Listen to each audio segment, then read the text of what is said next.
एक 78 वर्षीय पुरुष ने 6 महीने से लैट्रिन में खून आने की समस्या के साथ आरजेएन अपोलो स्पेक्ट्रा हॉस्पिटल में डॉक्टर विनोद मुदगल वरिष्ठ कैंसर स्पेशलिस्ट और सर्जन से परामर्श किया। जांचों में पाया गया कि मरीज को बड़ी आंत में 2 जगह कैंसर की गठाने हैं, जिससे लगातार रक्त स्राव हो रहा है और मरीज में खून की कमी आ रही है।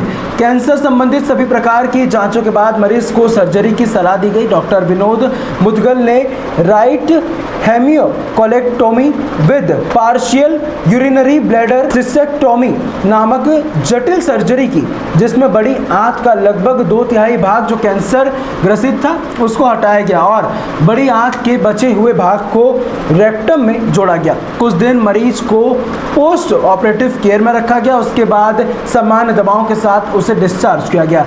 अब मरीज पूर्णतः स्वस्थ और अपना सामान्य जीवन जी रहा है। पहले इस प्रकार की बड़ी और जटिल कैंसर सर्जरी के लिए मरीज को बड़े शहरों में जाना पड़ता था, लेकिन अब इस प्रकार की बड़ी कैंसर जटिल surgery RJN Apollo spectra hospital में की जा रही है। डॉक्टर विनोद मुदगल, जो कि cancer surgeon Tata memorial hospital Mumbai और कैंसर इंस्टीट्यूट चेन्नई में बतौर सर्जन काम कर चुके हैं, वह अब ग्वालियर में अपनी सेवाएं दे रहे हैं।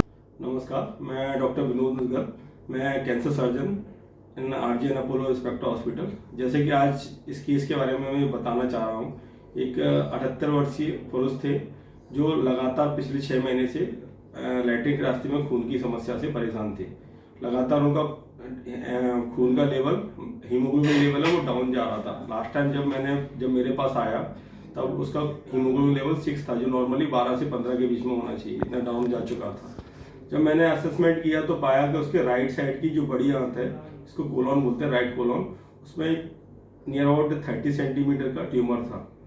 30 क्रॉस 20 सेंटीमीटर का ट्यूमर था, जो कि आसपास के अंगों में, जैसे कि ब्लैडर, यूरिनरी ब्लैडर में भी इन्फिल्ट्रेट कर गया था, उसमें भी फैल गया था, और आसपास की जो झिल्लियाँ रहती हैं आंतों के आसपास की, उसमें भी फैल गया था। सारे इन्वेस्टिगेशन करने के बाद, उसको ब्लड ट्रांसफ्यूजन के बाद जब पेशेंट को स्टेबलाइज किया गया, उसके बाद एनेस्थेटिस्ट से फिटनेस लेने के बाद हमने उसको सर्जरी के लिए लिया। तो उस कंडीशन में हमने उसका एक आंत का बड़ा भाग, जिसमें राइट कोलॉन और यूरिनरी ब्लैडर का कुछ पार्ट है, partial cystectomy, right extended right hemicolectomy की।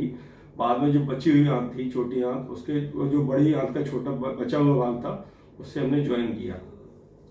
अब मरीज पूर्णतः स्वस्थ है। पिछले 1 महीने से वो आराम से नॉर्मल अपना जीवन यापन कर रहा है, नॉर्मल खाना खा पा रहा है, ब्लीडिंग की प्रॉब्लम नहीं है और खून का स्तर उसका नॉर्मल बना हुआ है। इस तरह हम ये जो डिफिकल्ट सर्जरी है वो रेगुलर बेस में आरजेएन अपोलो स्पेक्ट्रा में कर रहे हैं। और ये सर्जरी के लिए पहले ज़्यादातर मरीजों को बड़े शहरों में जैसे दिल्ली में जाना पड़ता था, वो अब वो वाला ट्रेंड चेंज हो रहा है, क्योंकि अब सारी की सारी फैसिलिटी यहाँ पे अवेलेबल है। मेजर से मेजर सारी जो कैंसर सर्जरी है वो मैं आरजेएन स्पेक्ट्रा हॉस्पिटल में रेगुलर वे में कर रहा हूँ और पेशेंट पूर्णतः संतुष्ट हैं। नमस्कार, मैं doctor Gokarn Majhi, head of the department minimal access general and GI surgery. आज हम बात करेंगे लेजर सर्जरी। हर कोई जानता है कि लेजर से जाते हैं। लेजर एनोरेक्टल डिसीज़ के लिए बहुत ही अच्छा एक सर्जिकल ऑप्शन है, जिसमें मिनिमल एक्सेस सर्जरी होती है, जिसमें मिनिमल ब्लड लॉस होता है, मिनिमल पेन होता है। तो उनके लिए ये सर्जरी ये बेस्ट है, जिसमें हम लोग 4 पाइल्स हो गया, हीमोरॉइड हो गया, फिशर हो गया, इस तरह की ये सर्जरियाँ ईजीएस्ट कर सकते हैं। और अपने आरजेएन अपोलो स्पेक्ट्रा हॉस्पिटल में ये सुविधाएं सभी उपलब्ध हैं। पाइल्स ग्रेड 1, 2, 3, 4 जैसे होते हैं, तो 1, 2 और 3 ग्रेड्स के लिए लेजर सर्जरी एक अच्छी सर्जरी है। और भी ऑप्शंस होते हैं, लेकिन लेजर एक बेस्ट ऑप्शन है। जो एनेस्थीसिया के लिए जो पेशेंट फिट नहीं है, एल्डरली हैं, या कोई जो चीर फाड़नी चाहते हैं और इनको बाद में पोस्ट ऑप भी कोई पेन ना हो, उनके लिए लेजर एक बहुत अच्छा ऑप्शन है। दूसरा आता है कि फिशर, उनमें भी बहुत ही अच्छा ऑप्शन है। फिशर के लिए बिना कोई चीर फाड़ के एक ऐसे निडल जैसे सुई लगाते हैं, रोज़ एक सुई निडल डालते हैं, उसी कैथेटर से, वायर से, उसके लेजर से जो मसल्स होती है वो कट जाती है, जिससे पता भी नहीं चलता कि कभी कोई ऑपरेशंस भी हुआ। तो इतना ईजीएस्ट वे से फिशरेक्टोमी और लेटरल स्पेक्टोमी हो जाती है। उसके बाद में जो फिस्टुला बन जाते हैं, ठीक है, ट्रैक्ट होता है, तो पूरे ट्रैक्ट को लेज़र को इंट्रोड्यूस करके उसको पूरा ट्रीट करके, तो पूरा बहुत बड़ा एक जो पहले नॉर्मल कन्वेंशनल जो सर्जरी होती है उसमें ज़्यादा एक्सीजन करना पड़ता है टिश्यू का, वो पूरा की पूरा एकदम उसका कुछ परसेंट ही बांध सकते हैं, कुछ का होके उसका पूरा क्यूरेट करके और पूरे ट्रैक्ट को जला के इस तरह से फिस्टुलेक्टोमी मिनिमल एक्सेस तरीके से की जा सकती है। तो एक ये बहुत अच्छा ऑप्शन है लेज़र का।